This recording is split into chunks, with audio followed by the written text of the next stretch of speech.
ekya Mukono district. Era essaza ly'Ekyaggwe tuli basiimu nti olunaku olwo si wala nnyo, lunaku lwa nkya. Ekiriwo kati kwe kuwa program kubanga buli omu gy'abadde yeerinze okulaba engeri pulezidenti gy'agenda okutambula okutuuka mu bifo eby'enjawulo. Njagala okubakakasa bassebo ne bannyabo nti tubeere bagumu, pulezidenti tujje mu bungi, tujje tumuwerekere kubanga mu buli kifo mu buli constituency agenda kutuukayo ate ayogere nammwe. Okusookera ddala pulezidenti waffe agenda kuyingira Mukono district ku nsalosalo za Kyaddondo ne Mukono district era agenda kuyingirira Nakiyanja Sonde. Awo banenga temukubye engalo bannagoma. Ekifo ky'abajulizi ekyo pulezidenti waffe wagenda okutuukira tutuuke tugende emisindye. Emisindye agenda kwanirizibwa omukulu era omutaka Namutwe era awo wagenda okusooka okwadressingirako bannamukono naddala tugenda kubeera mu municipality ate division y'Eggoma.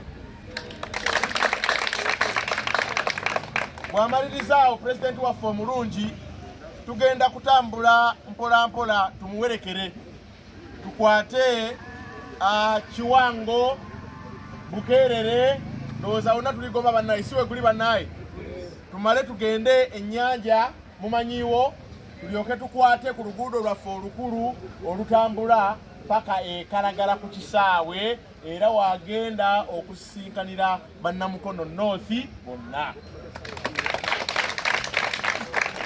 Bw'avaawo tukkiriza nga wagenda okuva Kalagala atambule eggaali yaffe nga bwe yatugamba nti muteeketeeke ekibannaye, muteeketeeke ekibannaye olwo eryoke esonge, bw'esonga ekkirire paka Kalagi, bw'etuuka Kalagi tweyongereyo Nakifuma Ndese paka Kasawo.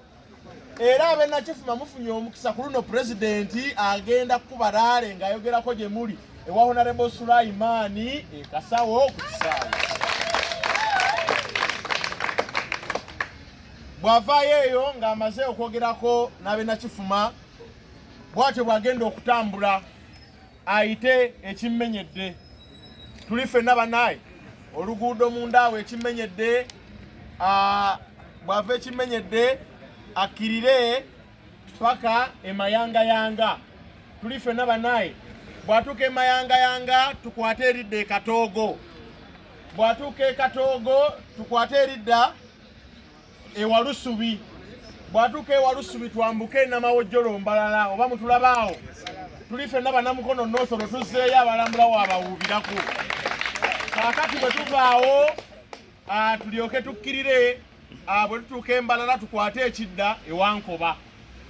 Wankoba ayambuke Seeta Nazigo oba mutulaba bannamukono South olwo ave Seeta Nazigo agende Ekirondo, bw'ava Ekirondo agende Ekisoga, bw'ava Ekisoga agende paka Kojja Kalengeera Katosi ku kisaawe.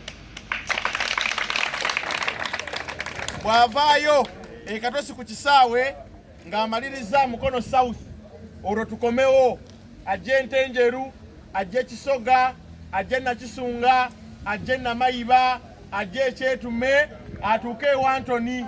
Ekkubo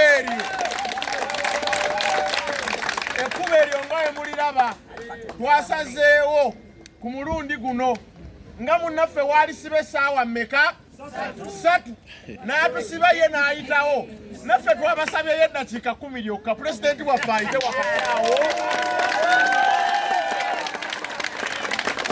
Pulezidenti waffe ayite mu kibuga wakati era laale yaffe gaggadde esembayo tukkirire entaawo ku kisaawe. Entambula ya pulezidenti waffe bwetyo bwegenda okufaanana. Tukkiriza olwo lwe lunaku lwaffe olukola ki? Olusooka. Olweggulo bw'avaayo tujja babulira ebiddako tetwagala mu muteega ate nga tannatuuka. Kaakati mugenda kutugumiikiriza bw'anaaba amaliriza laale tujja kubabulira ekikola ki? Ekiddako nga we twetegekera olunaku olwokubiri ng'ali Buyikwe era nga tukyali mu Greater Mukono. Mwebale nnyo mwebalire ddala. katukozese omukisa guno ffenna nga mutulaba abakulembeze aba constituencies ez'enjawulo abantu baffe babadde n'ennyonta nene mu pulezidenti waffe era ku luno yasazeewo n'agamba nti ennyonta eno nga tetunnagenda mu kalulu kajja munywe ku mazzi ag'obulamu olwo ennyonta eryoke ebakke tubakoowoola yonna gye muli era tubayita yonna gye muli mujje tuwerekere pulezidenti waffe olunaku lw'enkya lwonna lumyufu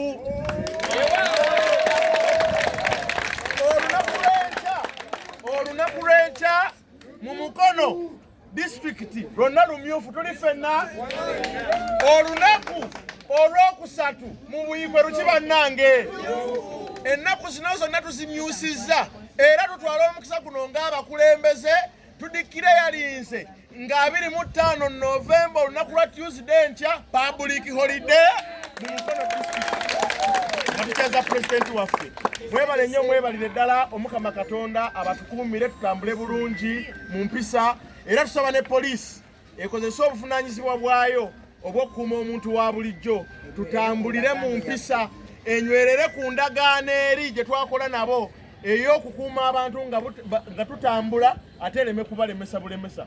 Pulezidenti waffe tumwaniriza era tukkiriza ng'agenda kutambulira mu kitiibwa okutuusa lw'anaddayo. Mwebale nnyo mwebalire ddala.